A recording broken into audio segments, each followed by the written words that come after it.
ಪ್ರೀತಿಯ ವೀಕ್ಷಕರಿಗೆ Shankaranand TV YouTube ವಾಹಿನಿಗೆ ಸ್ವಾಗತ ಸುಸ್ವಾಗತ. ಇವತ್ತಿನ ವಿಡಿಯೋನಲ್ಲಿ ಜನವರಿ 2024ರ ಮಾಸ ಭವಿಷ್ಯ ಯಾವ ರೀತಿಯಾಗಿರುತ್ತೆ ಅನ್ನುವಂತಹ ಮಾಹಿತಿಯನ್ನು ತಿಳ್ಕೊಳ್ಳೋಣ. ಅದಕ್ಕಿಂತ ಮುಂಚಿತವಾಗಿ ಯಾರಾದರೂ ಶಂಕರಾನಂದ ಟಿವಿ ಯೂಟ್ಯೂಬ್ ವಾಹಿನಿಯನ್ನು ಸಬ್ಸ್ಕ್ರೈಬ್ ಮಾಡ್ಕೊಂಡಿಲ್ಲ ಅಂದರೆ ಸಬ್ಸ್ಕ್ರೈಬ್ ಮಾಡ್ಕೊಳ್ಳಿ. ಪಕ್ಕದಲ್ಲೇ ಇರುವಂತಹ ಬೆಲ್ ಐಕಾನ್ ಒತ್ತಿ ಅದರಿಂದ ನೆಕ್ಸ್ಟ್ ಅಪ್ಲೋಡ್ ಮಾಡುವಂತಹ ವಿಡಿಯೋಗಳು ನಿಮಗೆ ನೋಟಿಫಿಕೇಷನ್ ಮುಖಾಂತರ ಬಂದು ತಲುಪುತ್ತೆ.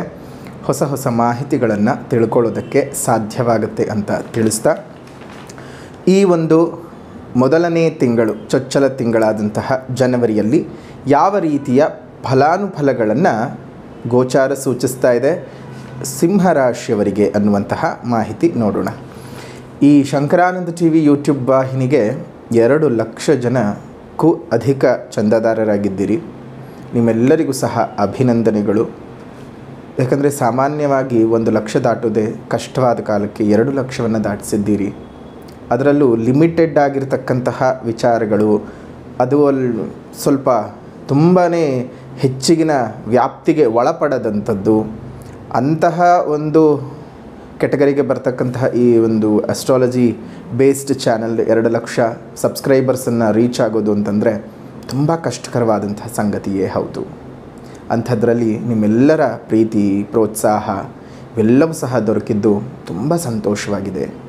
ನಿಮಗೂ ಸಹ ಅಮ್ಮನವರ ಸಂಪೂರ್ಣ ಕೃಪಾಶೀರ್ವಾದದಿಂದ ನಿಮ್ಮೆಲ್ಲರಿಗೂ ಒಳ್ಳೆಯದನ್ನು ಮಾಡಲಿ ಅಂತ ಅಮ್ಮನವ್ರನ್ನಲ್ಲಿ ನಾನು ಕೇಳ್ಕೊಳ್ತಾ, ನಿಮ್ಗಳಿಗೂ ಸಹ ಆಶೀರ್ವಾದಗಳನ್ನು ಮಾಡ್ತಾ, ನಿಮ್ಮ ಬದುಕು ಸಹ ಯಾವುದೇ ಬವಣೆಗಳಿಲ್ಲದೆ ಮುಂದಿನ ಜೀವನ ನಡೆದುಕೊಂಡು ಹೋಗಲಿ ಅಂತ ಪ್ರಾರ್ಥನೆಯನ್ನು ದೇವಿಯಲ್ಲಿ ಸಲ್ಲಿಸ್ತಾ ಇದ್ದೇನೆ.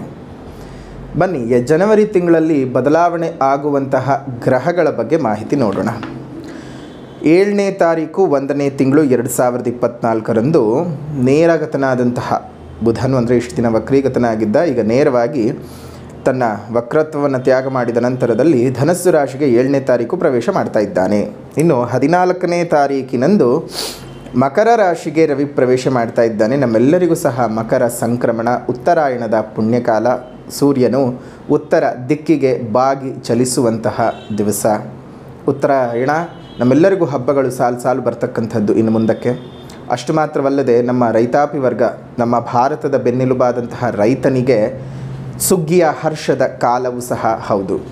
ತಾನು ಬೆಳೆದಂತಹ ಬೆಳೆಯನ್ನೆಲ್ಲ ಗುಡ್ಡೆ ಹಾಕ್ಕೊಂಡು ಅಳತೆ ಮಾಡ್ತಾನೆ, ಕೊಡೋರಿಗೆ ಕೊಟ್ಟು ತನಗೆಷ್ಟು ಉಳಿಯುತ್ತೆ ಅನ್ನುವಂಥ ಲೆಕ್ಕಾಚಾರ ಮಾಡುವ ದಿವಸ.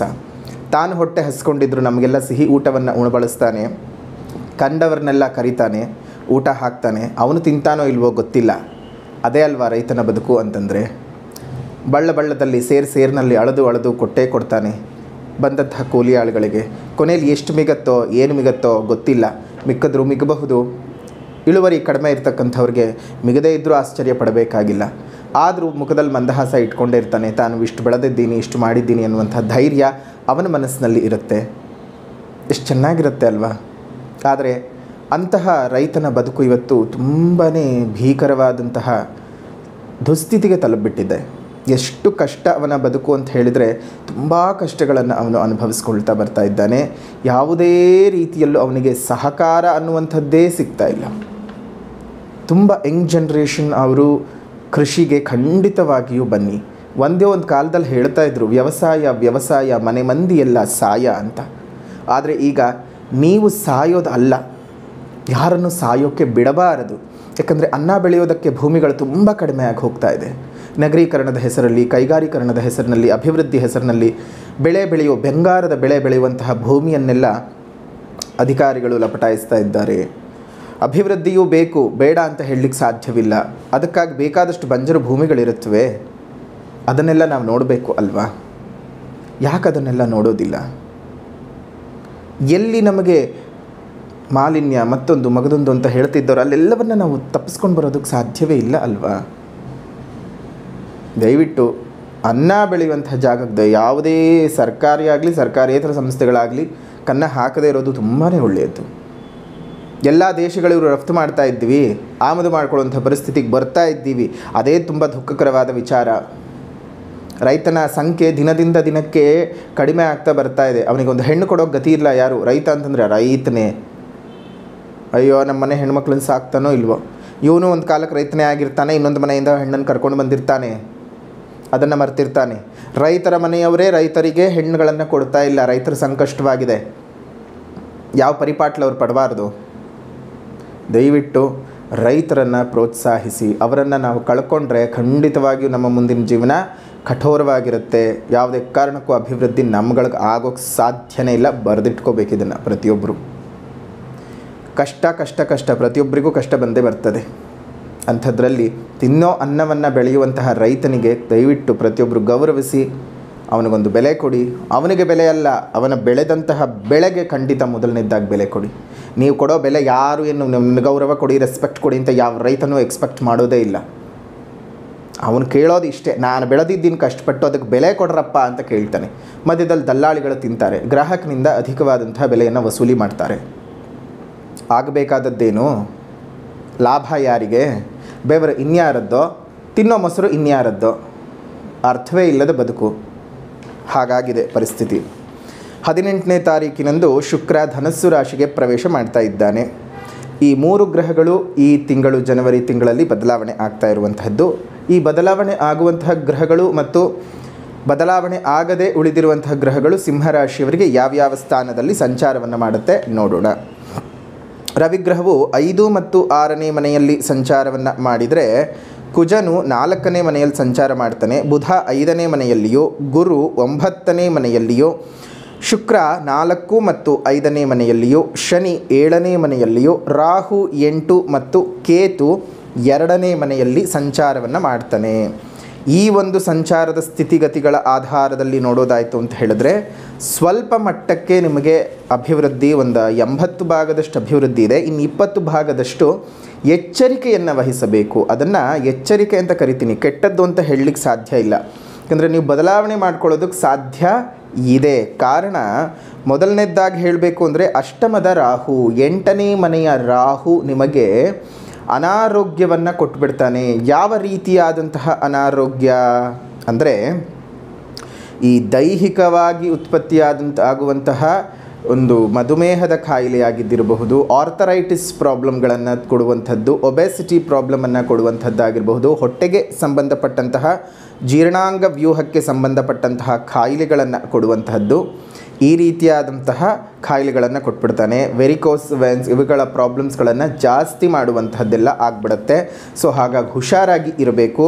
ನಿಮಗೆ ಕಾಯಿಲೆಯ ಲಕ್ಷಣಗಳು ಕಾಣಿಸ್ತಾ ಇದೆ ಅಥವಾ ಈಗಾಗಲೇ ಈ ಕಾಯಿಲೆಗಳಿಂದ ಬಳಲ್ತಾ ಇದ್ದೀರಾ ಅಂತಂದರೆ, ಮೊದಲು ವೈದ್ಯರನ್ನು ಸಂಪರ್ಕ ಮಾಡಿ, ವೈದ್ಯರನ್ನು ಭೇಟಿ ಮಾಡಿ, ಅವರ ಒಂದು ಅನುಮತಿಯ ಮೇರೆಗೆ ಅವರ ಸಜೆಷನ್ನ ತಗೊಂಡೇ ನೀವು ಔಷಧಿಗಳನ್ನು ತಗೋಬೇಕು. ಕೆಲವೊಬ್ಬರು ಸೆಲ್ಫ್ ಮೆಡಿಕೇಷನ್ ಮಾಡ್ಕೊಳ್ಳೋಕೆ ಹೋಗಿ ಸೈಡ್ ಎಫೆಕ್ಟ್ಸ್ಗಳನ್ನು ಮಾಡ್ಕೊಂಡು ಬಿಡ್ತಾರೆ. ಆ ರೀತಿಯಾಗಿ ನೀವು ಮಾಡೋದಕ್ಕೆ ಹೋಗೋದು ಬೇಡ. ತುಂಬಾ ಎಚ್ಚರಿಕೆಯಾಗಿ ಇರಬೇಕಾಗತ್ತೆ ಪ್ರತಿಯೊಬ್ಬರೂ ಸಹ. ಸೊ ಹಾಗಾಗಿ ಜಾಗ್ರತೆಯಾಗಿ ಆರೋಗ್ಯವನ್ನು ಕಾಪಾಡಿಕೊಳ್ಬೇಕು. ಇನ್ನು ಎರಡನೆಯ ಎಚ್ಚರಿಕೆ ಏನಪ್ಪ ಅಂತ ಹೇಳಿದ್ರೆ, ವಾಕ್ಸ್ಥಾನದಲ್ಲಿ ಕೇತು ಇದ್ದಾನೆ. ಮೊದಲೇ ನೀವು ರಣಕೋಪಿಷ್ಟರು, ನಾಲಿಗೆ ಮೇಲೆ ಖಂಡಿತ ನಿಮಗೆ ಹಿಡ್ತಾ ಇರೋದಿಲ್ಲ. ಅದರಲ್ಲೂ ಈ ಕೇತು ಬೇರೆ ವಾಕ್ಸ್ಥಾನದಲ್ಲಿ ಬಂದಿದ್ದಾನೆ. ಆವಾಗೇನಾಗುತ್ತೆ, ತುಂಬ ಉಗ್ರ ಕೋಪವನ್ನು ತಾಳಿ ಎಷ್ಟು ನಿಮ್ಮ ಒಂದು ಪೀಕ್ ಲೆವೆಲ್ಗೆ ಹೋಗ್ತೀರಾ ಅಂತಂದರೆ, ಅಷ್ಟು ಪೀಕ್ ಲೆವೆಲ್ಗೆ ನಿಮ್ಮ ಕೋಪ ಹೋಗಿ ಮಾಡಬಾರದ ಕೆಲಸದ ಜೊತೆಗೆ ಅನ್ನಬಾರದ ಮಾತುಗಳನ್ನೆಲ್ಲ ಅಂತೀರಿ. ಮೊದಲೇ ದುಡುಕಿನ ಸ್ವಭಾವ ಸಿಂಹರಾಶಿಯವರಿಗೆ, ತುಂಬ ಕೋಪ. ಯಾರೂ ಅರ್ಥ ಮಾಡ್ಕೊಳ್ಳೋದಕ್ಕೆ ಸಾಧ್ಯವೇ ಇಲ್ಲ ಯಾವಾಗ ಇವ್ರು ಕೋಪ ಮಾಡ್ಕೊಳ್ತಾರೆ ಅಂತ. ತುಂಬ ಧೈರ್ಯ ಹೌದು, ತುಂಬ ಸಾಹಸಿಗಳು ಹೌದು, ಯಾರ ಹಂಗೂ ಬೇಡ, ನನಗೆ ನಾನೇ ಬದುಕ್ತೀನಿ ಅನ್ನುವಂತಹ ಸ್ವಭಾವ ಅದೂ ಸರಿಯಾದದ್ದೇ. ಆದರೆ ನಿಮ್ಮ ಒಂದು ಮಾತುಗಳು ಮತ್ತೊಬ್ಬರಿಗೆ ನೋವಾಗಬಾರ್ದು, ಮತ್ತೊಬ್ಬರಿಗೆ ಘಾಸಿಯಾಗಬಾರ್ದು, ಬೇರೆಯವರಿಗೆ ಅದು ನೋವನ್ನು ಉಂಟು ಮಾಡುವಂತಹ ಕ್ರಿಯೆ ಆಗಬಾರದು. ಜಾಗ್ರತೆಯಾಗಿ ಈ ಎರಡು ವಿಚಾರದಲ್ಲಿ, ಆರೋಗ್ಯ ಮತ್ತು ಮಾತು, ಈ ಎರಡನ್ನು ಸರಿಯಾಗಿ ಇಟ್ಕೊಂಡದ್ದೇ ಆದರೆ ತುಂಬ ಶುಭ ಫಲಗಳನ್ನು ಅನುಭವಿಸ್ತೀರಿ. ಜನವರಿಯ ತಿಂಗಳಲ್ಲಿ ಚೊಚ್ಚಲ ತಿಂಗಳು ನಿಮಗೆ ಬಹಳ ಬಹಳ ಉತ್ತಮದಾಯಕವಾಗಿರ್ತಕ್ಕಂತಹ ತಿಂಗಳಾಗಿರುತ್ತೆ. ಈ ಒಂದು ತಿಂಗಳಿನಲ್ಲಿ ಈ ಗೌರ್ಮೆಂಟ್ಸ್ಗೆ ಸಂಬಂಧಪಟ್ಟಂಥ ಕೆಲಸ ಕಾರ್ಯಗಳಿಗೆ ಸ್ವಲ್ಪ ಮಟ್ಟಕ್ಕೆ ಅಡೆತಡೆಗಳು ಉಂಟಾಗುವಂತಹದ್ದು. ಏಕೆಂದರೆ 6ನೇ ಮನೆಯಲ್ಲಿ ಇರ್ತಾನೆ ನಿಮ್ಮ ರಾಶ್ಯಾಧಿಪತಿಯು. ಹಾಗಾಗಿ ಅಷ್ಟೊಂದು ಶುಭವಾದ ವಾತಾವರಣವನ್ನು ಆತ 6ನೇ ಮನೆಯಲ್ಲಿ ಕೊಡಲ್ಲ. 14ನೇ ತಾರೀಕಿನಿಂದ 6ನೇ ಮನೆಗೆ ಹೊರಟೋಗ್ತಾನೆ. ಮಕರ ಸಂಕ್ರಮಣವಾದಾಗಲಿಂದ, ಮಕರ ರಾಶಿಗೆ ಪ್ರವೇಶ ಮಾಡಿದಾಗಲಿಂದ ಅಲ್ಲಿಂದ 6ರ ಸ್ಥಾನದ ಸಂಚಾರ ಫೆಬ್ರವರಿ 16ರವರೆಗೂ. ಅಲ್ಲಿವರೆಗೂ ಸಹ ಸ್ವಲ್ಪ ತೊಂದರೆಗಳು, ತಾಪತ್ರೆಗಳು. ಸರ್ಕಾರದ ಅಧೀನದಲ್ಲಿ ಕೆಲಸ ಮಾಡುವಂಥವರಿಗೆ, ಸರ್ಕಾರಿ ಉದ್ಯೋಗಾಕಾಂಕ್ಷಿಗಳಿಗೆ, ಈ ಗೌರ್ಮೆಂಟ್ ಎಕ್ಸಾಮ್ಸ್ಗಳನ್ನು ಕಟ್ಕೊಂಡಿರುವಂಥ ವಿದ್ಯಾರ್ಥಿಗಳಿಗೆ. ಅದಾದ ನಂತರ ಕೆಲಸ ಕಾರ್ಯಗಳಲ್ಲಿ 14ನೇ ತಾರೀಕಿನವರೆಗೂ ಸ್ವಲ್ಪ ಮಟ್ಟಕ್ಕೆ ಅಭಿವೃದ್ಧಿ, ಎಲ್ಲ ರೀತಿಯಲ್ಲೂ ಸಹ ಚೆನ್ನಾಗಿರುವಂಥದ್ದು ಆಗುತ್ತೆ. ಅತ್ಯಧಿಕವಾದಂತಹ ಹಣಕಾಸಿನ ಅನುಕೂಲತೆಗಳು ಸಹ ನಿಮಗೆ ಉಂಟಾಗುವಂಥದ್ದು, ತುಂಬ ಚೆನ್ನಾಗಿ ದುಡ್ಡು ಕಾಸುಗಳು ಬಂದು ನಿಮಗೆ ಕೈ ಸೇರುತ್ತೆ. ಆದರೆ ಅದೇ ರೀತಿಯಾಗಿ ನಿಮ್ಗೆ ಉಳಿಸ್ಕೊಳ್ಳೋಕೆ ಸಾಧ್ಯ ಇಲ್ಲ, ತುಂಬ ಖರ್ಚಾಗಿ ಹೋಗ್ತಾ ಇರುತ್ತೆ. ಯಾಕಂದರೆ ನಿಮ್ಗೆ ಅಭಿಲಾಷೆಗಳು ತುಂಬ ಜಾಸ್ತಿ ಆಗ್ತಾ ಹೋಗುತ್ತೆ, ಡಿಸೈರ್ಸ್ ತುಂಬ ಜಾಸ್ತಿ ಆಗಿಬಿಡುತ್ತೆ ಈ ತಿಂಗಳಲ್ಲಿ. ಅದನ್ನು ಕೊಂಡ್ಕೋಬೇಕು, ಇದನ್ನು ಕೊಂಡ್ಕೋಬೇಕು, ಅದನ್ನು ಮಾಡಬೇಕು, ಇದನ್ನು ಮಾಡಬೇಕು ಅನ್ನುವಂತಹ ಅಭಿಲಾಷೆಗಳು ಜಾಸ್ತಿ ಆಗೋದ್ರಿಂದ ನಿಮಗೆ ತೊಂದರೆಗಳು ಅಂತ ಹೇಳಲಿಕ್ಕೆ ಬರಲ್ಲ. ಬಟ್ ಆದರೆ ಉಳಿಸ್ಕೊಳ್ಳೋಕ್ಕೆ ಸಾಧ್ಯವಾಗದಷ್ಟು ಹಣವನ್ನು ಖರ್ಚು ಮಾಡ್ತೀರಿ. ಏನು ಹೆಚ್ಚಿಗಿನ ಧನಾಗಮವಾಗ್ತದೆ ಅದು ಖರ್ಚಿಗೆ ಹೊರಟೋಗುತ್ತೆ, ಖರ್ಚಿನ ಬಾಪ್ತಾಗಿ ಉಳ್ಕೊಂಡ್ಬಿಡುತ್ತೆ. ಶತ್ರುಗಳ ಮೇಲೆ ವಿಜಯವನ್ನು ಸಾಧಿಸ್ತೀರಿ. ಕುಟುಂಬದಲ್ಲಿ ಶುಭ ಕಾರ್ಯಗಳು ನಡೆಯುವಂತಹದ್ದು. ಕೆಲಸಗಳು ಎಷ್ಟು ಪ್ರಯತ್ನಪಟ್ಟರೂ ಸಾಧ್ಯವೇ ಆಗ್ತಿಲ್ಲ ಅನ್ನುವಂತಹ ಕೆಲಸ ಕಾರ್ಯಗಳೆಲ್ಲ ಈ ಒಂದು ತಿಂಗಳಿನಲ್ಲಿ ನಿಮಗೆ ಫುಲ್ಫಿಲ್ ಆಗ್ತಕ್ಕಂಥದ್ದು ಆಗುತ್ತೆ. ದೈಹಿಕವಾಗಿ ಅನಾರೋಗ್ಯ ನಾನು ಈಗಾಗಲೇ ಹೇಳಿದ್ದೀನಿ, ಅದ್ರ ಬಗ್ಗೆ ಸ್ವಲ್ಪ ಕಾಳಜಿಯನ್ನು ಮಾಡಿಕೊಳ್ಳಿ. ಸ್ವಲ್ಪ ಪ್ರವಾಸ ಹೋಗುವಂತಹ ಸಾಧ್ಯತೆಗಳು ಇದ್ದಾವೆ. ಅದೇ ರೀತಿಯಾಗಿ ಕ್ರೀಡಾಪಟುಗಳಿಗಿರಬಹುದು, ವಿದ್ಯಾರ್ಥಿಗಳಿಗೆ ಲಾಭಗಳು ಜಾಸ್ತಿ ಇದ್ದಾವೆ. ಸಂಶೋಧಕರುಗಳಿಗೆ, ಬರಹಗಾರ್ತಿಯರಿಗೆ ನೀವು ಮಾಡುವಂತಹ ಕೆಲಸವನ್ನು ಗುರುತಿಸಿ ಪದವಿ ಪುರಸ್ಕಾರಗಳನ್ನು ಕೊಟ್ಟು ಗೌರವಿಸ್ತಕ್ಕಂತಹ ಒಂದು ತಿಂಗಳಾಗಿರುತ್ತೆ ಈ ಒಂದು ತಿಂಗಳು. ಆರ್ಥಿಕ ಮುಗ್ಗಟ್ಟುಗಳು ಪರಿಹಾರವಾಗುತ್ತೆ. ಆಗಲೇ ಹೇಳಿದ ಹಾಗೆ ದುಡ್ಡು ಕಾಸು ಚೆನ್ನಾಗಿ ಬರೋದ್ರಿಂದ ನಿಮ್ಗೆ ಆರ್ಥಿಕ ಮುಗ್ಗಟ್ಟು ಅಂತ ಏನು ಅನಿಸೋದಿಲ್ಲ. ಆದರೆ ಮಾನಸಿಕವಾಗಿ ನೀವೇ ಉಂಟು ಮಾಡಿಕೊಳ್ಳಬಹುದಾದಂತಹ ಒಂದಷ್ಟು ಕಿರಿಕಿರಿಗಳಿದ್ದಾವೆ, ಅದನ್ನು ನೀವೇ ಸರಿ ಮಾಡಿಕೊಳ್ತಾ ಹೋಗಬೇಕು. ಎಲ್ಲಿ ಹೇಗಿರಬೇಕು, ಎಲ್ಲಿ ಏನು ಮಾಡಬೇಕು ಅನ್ನುವಂತಹ ಬುದ್ಧಿಯನ್ನು ಉಪಯೋಗಿಸಿ ನೀವು ತಂತ್ರಗಾರಿಕೆಯಲ್ಲಿ ಜೀವನವನ್ನು ಸಾಗಿಸ್ಕೊಳ್ತಾ ಹೋಗಿ, ಖಂಡಿತ ಚೆನ್ನಾಗಾಗುತ್ತೆ. ಈ ಮೊದಲನೇ ತಿಂಗಳಿನಲ್ಲಿ ಒಂದು ಸ್ವಲ್ಪ ಪ್ರವಾಸಗಳು, ತೀರ್ಥಕ್ಷೇತ್ರದ ಪ್ರವಾಸಗಳು, ದೇವತಾ ಕಾರ್ಯಗಳನ್ನು ಮಾಡುವಂತಹದ್ದು, ಈ ರೀತಿಯಾದಂತಹ ಶುಭ ಕಾರ್ಯಗಳು ಸಹ ನಿಮ್ಮ ಬದುಕಿನಲ್ಲಿ ನಡೆಯುತ್ತವೆ. ಬಂಧು ಮಿತ್ರರ ಸಹಕಾರದಿಂದ ನಿಮಗೆ ಈ ಹಳೆಯ ಕೆಲಸಗಳೆಲ್ಲ ಮುಗಿತಕ್ಕಂಥದ್ದು. ಕೋರ್ಟು ಕಚೇರಿ ವ್ಯಾಜ್ಯಗಳೇನಾದರೂ ಇತ್ತು ಅಂದರೆ ಅದು ಒಂದು ಸ್ವಲ್ಪ ಮುಂದಕ್ಕೆ ಹೋಗುವಂತಹದ್ದಾಗತ್ತೆ. ಸೊ ಹಾಗಾಗಿ ಈ ಜನವರಿ ತಿಂಗಳಲ್ಲಿ ಸಿಂಹರಾಶಿಯವರಿಗೆ 80% ಶುಭ ಫಲವಿದೆ, 20% ಮಾತ್ರ ಅಶುಭದ ಫಲವಿರತಕ್ಕಂತಹದ್ದು. ಸೊ ಹಾಗಾಗಿ ಏನು ಯೋಚನೆ ಮಾಡೋದು ಬೇಡ, ಧೈರ್ಯವಾಗಿದ್ದು ಜೀವನನ ಮುಂದುವರಿಸಿ, ಎಲ್ಲವೂ ಸಹ ಅನುಕೂಲವಾಗ್ತದೆ. ಹಾಗಾದರೆ ಏನಪ್ಪ ಪರಿಹಾರ ಮಾಡಿಕೊಳ್ಬೇಕು, ಯಾವ ಪರಿಹಾರ ಮಾಡಿಕೊಳ್ಳೋದ್ರಿಂದ ಉತ್ತಮವಾದಂತಹ ಜೀವನವನ್ನು ನಾವು ಅನುಭವಿಸೋದಕ್ಕೆ ಸಾಧ್ಯವಂದರೆ, ಮೊದಲನೇದಾಗಿ ಸಾಮಾಜಿಕ ಪರಿಹಾರ, ಎರಡನೆಯದಾಗಿ ಆಧ್ಯಾತ್ಮಿಕ ಪರಿಹಾರ. ನಾವು ಈ ಪ್ರಕೃತಿಯಲ್ಲಿ ಬದುಕಿದ್ದೀವಿ, ಪ್ರಕೃತಿ ನಮಗೆ ಬದುಕೋದಕ್ಕೆ ಅವಕಾಶ ಮಾಡಿಕೊಟ್ಟಿದೆ. ಆದರೆ ಇವತ್ತು ಆ ಪ್ರಕೃತಿಯನ್ನು ಬದುಕೋದಕ್ಕೆ ನಾವು ಅವಕಾಶ ಮಾಡಿ ಕೊಡ್ತಾ ಇಲ್ಲ.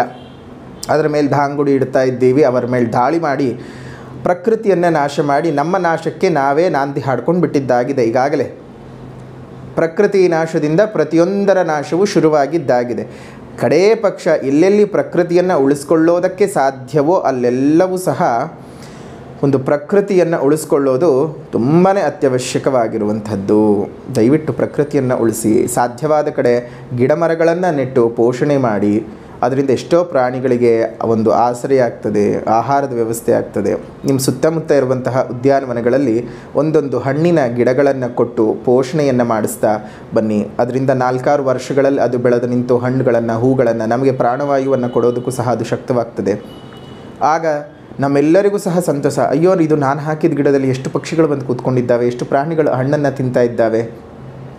ನೀವು ಕೋಟಿ ಸಂಪಾದನೆ ಮಾಡಿದರೂ ಆ ಸಂತಸ ಬರಲ್ಲ. ಬ್ಯಾಂಕ್ ಬ್ಯಾಲೆನ್ಸ್ ಇರುತ್ತೆ ಅಷ್ಟೇ, ಬಡ್ಡಿ ದುಡ್ಡು ಬರುತ್ತೆ ಅಷ್ಟೇ ಹೊರತು ಬೇರೆ ಇನ್ನೇನು ಆಗಲಾರದು ಬದುಕಿನೊಳಗೆ. ಸಂತಸವನ್ನು ನಾವು ಕ್ರಿಯೇಟ್ ಮಾಡ್ಕೊಳ್ಳೋದ್ರ ಮೇಲೆ ಹೋಗುತ್ತೆ. ಸೃಷ್ಟಿ ಕಾರ್ಯ ಆಗಬೇಕು, ಸಂತಸ ಬರಬೇಕು ಅಂದರೆ ನಾವು ಸೃಷ್ಟಿಸಲೇ ಇಲ್ಲ ಅಂತಂದರೆ ಸಂತಸ ಬರೋದಾದರೂ ಹೇಗೆ? ಮೊದಲು ಸೃಷ್ಟಿ ಕಾರ್ಯ ಮಾಡೋಣ, ಆಗ ಖಂಡಿತವಾಗಲೂ ಸಂತಸ ನಮ್ಮ ಬೆನ್ನ ಹಿಂದೆ ಬಂದು ನಿಂತ್ಕೊಂಡಿರುತ್ತೆ. ಎಲ್ಲರಿಗೂ ಸಹ ಒಳಿತಾಗುತ್ತೆ. ನಿಮ್ಮ ಮನೆಯ ಮುಂದೆ ಮತ್ತು ಮೇಲ್ಭಾಗದಲ್ಲಿ ಒಂದು ಸಣ್ಣ ಸಣ್ಣ ಕುಂಡಗಳಲ್ಲಿ ಪ್ರಾಣಿಗಳಿಗಂತಾನೇ ಸ್ವಲ್ಪ ನೀರುಗಳನ್ನು ಇಡೋದನ್ನು ಅಭ್ಯಾಸ ಮಾಡ್ಕೊಳ್ಳಿ. ಬೀದಿಗೆ ತಳ್ಳಿದ್ದೀವಿ, ಆದರೆ ನಾವೇ ಕರಿತೀವಿ ಬೀದಿ ಪ್ರಾಣಿಗಳು ಅಂತ. ಖಂಡಿತವಾಗ್ಲೂ ಅದು ಯಾವುದು ಬೀದಿ ಪ್ರಾಣಿಗಳಲ್ಲ. ಅದು ಬೀದಿ ಪ್ರಾಣಿಗಳು ಆಗೋದಕ್ಕೆ ಸಾಧ್ಯ ಆಗೋದಾದರೂ ಹೇಗೆ ಅಂದರೆ ನಾವೇ ತಳ್ಳಿಬಿಟ್ಟು ನಾವೇ ಕರಿತಾ ಇದ್ದೀವಿ ಬೀದಿ ಪ್ರಾಣಿಗಳು ಅಂತ. ಸೊ ಹಾಗಾಗಿ ಅವುಗಳು ಸಹ ಪ್ರಾಣಿಗಳೇ, ಅವುಗಳಿಗೂ ಸಹ ಗೌರವವಿರಲಿ. ನೀವು ಏನೂ ಮಾಡೋದು ಬೇಡ, ಅವುಗಳ ಪಾಡಿಗೆ ಅವುಗಳನ್ನು ಬದುಕೋಕ್ಕೆ ಅವುಗಳ ಸ್ಥಾನವನ್ನು ಕಸಿದುಕೊಳ್ಳೋದೇ ಇದ್ದರೆ ಸಾಕು. ಇಷ್ಟು ಕೆಲಸ ಮಾಡಿ ಪುಣ್ಯ ಕಟ್ಕೊಂಡ್ರೆ ಎಷ್ಟೋ ಒಳ್ಳೆಯದಾಗುತ್ತೆ. ಅವುಗಳ ಪಾಡಿಗೆ ಬದುಕೊಳ್ಳುತ್ತವೆ, ನೀವು ನಿಮ್ಮ ಪಾಡಿಗೆ ಬದುಕೊಳ್ಳಿ. ಪ್ರಕೃತಿ ಜೊತೆಗೆ ಸಹಜೀವನ ನಡೆಸಬೇಕಾದಾಗ, ಸಹಬಾಳ್ವೆ ಇದ್ದಾಗ ಮನುಷ್ಯ ತುಂಬ ಸಂತೋಷವಾಗಿದ್ದ. 3 ಸಕಾರಗಳು ಇದ್ದಾಗ ನಮ್ಮ ಜೀವನ ತುಂಬ ಚೆನ್ನಾಗಿರುತ್ತೆ. ಮೊದಲನೇದ್ದಾಗಿ ಸಹಬಾಳ್ವೆ, ಎರಡನೇದ್ದಾಗಿ ಸಹಕಾರ, ಮೂರನೇದ್ದಾಗಿ ಸಂತೋಷ. ಈ 3 ಚೆನ್ನಾಗಿರಬೇಕು ನಮ್ಮ ಬದುಕಿನಲ್ಲಿ. ಸಹಬಾಳ್ವೆ ಮಾಡ್ತಾ, ಎಲ್ಲರಿಗೂ ಸಹಕರಿಸ್ತಾ, ಸಹಜೀವನವನ್ನು ಮಾಡ್ತಾ ಸಂತೋಷವಾಗಿ ಇದ್ದುಬಿಟ್ರೆ ತುಂಬ ಚೆನ್ನಾಗಿರುತ್ತೆ. ಜೀವನ ಅತ್ಯದ್ಭುತವಾಗಿರುತ್ತೆ. ಈ ಕಾರ್ಯವನ್ನು ಮಾಡಿ, ಈ ಪ್ರಕೃತಿಯನ್ನು ಪ್ರಾಣಿಗಳನ್ನು ಉಳಿಸೋದು, ಬೆಳೆಸ್ಕೊಳ್ಳುವಂತಹ ಕೆಲಸಗಳು ಭಗವತ್ ಕಾರ್ಯಗಳು, ಭಗವಂತ ಮೆಚ್ಚುವಂತಹ ಕೆಲಸಗಳು. ಆ ಕೆಲಸಗಳನ್ನು ನೀವು ಪ್ರತಿಯೊಬ್ಬರೂ ಮಾಡಿ ಅಂತ ಕೇಳ್ಕೊಳ್ತಾ, ಇನ್ನು ಆಧ್ಯಾತ್ಮಿಕವಾದ ಪರಿಹಾರ ಏನಪ್ಪ ಅಂತಂದರೆ, ಮಖ ಪುಬ್ಬ ಉತ್ತರ ನಕ್ಷತ್ರ 1ನೇ ಪಾದದಲ್ಲಿ ಹುಟ್ಟಿದಂಥವ್ರು ಏನೇನು ಪರಿಹಾರದ ಕ್ರಮಗಳನ್ನು ಮಾಡಿಕೊಳ್ಬೇಕಪ್ಪ ಅಂದರೆ, ಮಖ ನಕ್ಷತ್ರದಲ್ಲಿ ಹುಟ್ಟಿದಂಥವರು ಗಣೇಶ ಭುಜಂಗಂ ಸ್ತೋತ್ರದ ಪಠಣವನ್ನು ಮಾಡ್ಕೊಳ್ತಾ ಬನ್ನಿ. ಗಣೇಶ ಭುಜಂಗಂ ಸ್ತೋತ್ರದ ಪಾರಾಯಣ ನಿಮ್ಮೆಲ್ಲರಿಗೂ ಸಹ ಅನುಕೂಲ ಉಂಟು ಮಾಡಿಕೊಡುತ್ತೆ. ಇನ್ನು ಅದೇ ರೀತಿಯಾಗಿ ಪುಬ್ಬ ನಕ್ಷತ್ರದಲ್ಲಿ ಹುಟ್ಟಿದಂಥವರು ಶ್ರೀ ರಾಮಾಷ್ಟಕಂ ಸ್ತೋತ್ರದ ಪಠಣ, ಶ್ರೀ ರಾಮಾಷ್ಟಕಂ ಸ್ತೋತ್ರದ ಪಾರಾಯಣ ನಿಮ್ಮೆಲ್ಲರಿಗೂ ಸಹ ಅನುಕೂಲ. ಅದೇ ರೀತಿಯಾಗಿ ಉತ್ತರ ನಕ್ಷತ್ರ 1ನೇ ಪಾದದಲ್ಲಿ ಹುಟ್ಟಿದಂಥವರು ಶ್ರೀ ಸುಬ್ರಹ್ಮಣ್ಯ ಷೋಡಶ ನಾಮ ಸ್ತೋತ್ರವನ್ನು ಪಠಣ ಅಥವಾ ಪಾರಾಯಣ ಮಾಡಿಕೊಳ್ತಾ ಬನ್ನಿ. ಶ್ರೀ ಸುಬ್ರಹ್ಮಣ್ಯ ಷೋಡಶ ನಾಮ ಸ್ತೋತ್ರದ ಪಠಣ ಅಥವಾ ಪಾರಾಯಣ ನಿಮಗೆ ಅನುಕೂಲತೆಗಳನ್ನು ಸೃಷ್ಟಿ ಮಾಡಿಕೊಡುವಂಥದ್ದು. ನಿಮ್ಮೆಲ್ಲರಿಗೂ ಸಹ ಒಳ್ಳೆಯದಾಗಲಿ. ಈ ಜನವರಿಯ ತಿಂಗಳು ನಿಮ್ಮೆಲ್ಲರಿಗೂ ಸಹ ಒಳಿತನ್ನೇ ಉಂಟು ಮಾಡಲಿ ಅಂತ ನಾನು ದೇವಿಯಲ್ಲಿ ಪ್ರಾರ್ಥನೆ ಮಾಡ್ತಾ ಆಶೀರ್ವಾದಗಳನ್ನು ತಿಳಿಸ್ತಾ ವಿಡಿಯೋ ಇಲ್ಲಿಗೆ ಮುಗಿಸೋಣ. ವಿಡಿಯೋ ಇಷ್ಟ ಆಗಿದ್ದರೆ ಲೈಕ್ ಮಾಡಿ, ಶೇರ್ ಮಾಡಿ, ಕಮೆಂಟ್ ಮಾಡಿ.